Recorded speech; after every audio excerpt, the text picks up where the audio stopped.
Hi guys, Jamie here. I hope you're doing well. So you want to buy a house in 2023. In this video, I'm going to discuss how to. Before we jump into the video, I've never known the property market to change so often. We've had a really strong seller's market, but now it's fast becoming a buyer's market. So how do you buy a house in 2023? Let's go.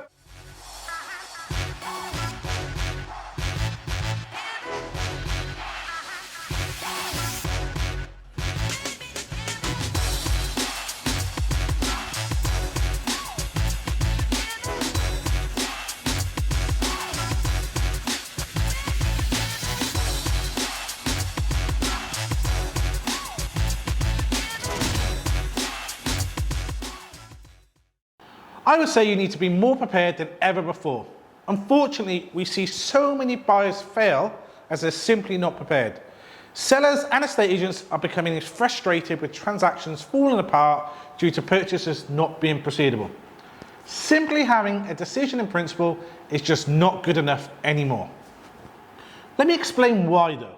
So, we need to understand what a decision in principle is. It's basically a piece of paper that says the lender is prepared to lend you X amount based on what you've told them.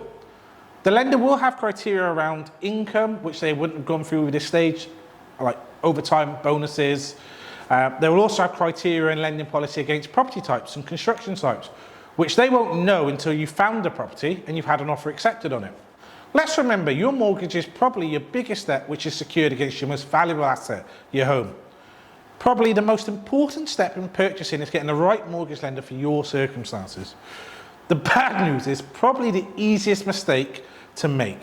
Now, don't get me wrong, if you're employed and have been in the same company for at least 6 months, have a good credit history, saved your deposit with your own funds and you can prove it, you're buying a standard construction type property, the good news is most high street lenders will lend to you subject to affordability.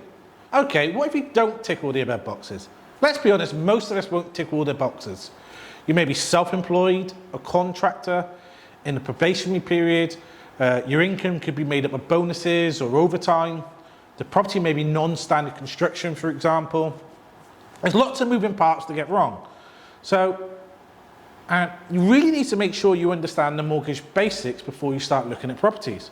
For example, do you know your credit profile? As lenders use different credit reference agencies, we recommend using a multi-agency provider. If you're watching this video on YouTube, there'll be a link in the show notes. Otherwise, there should be a link noted with the video somewhere else.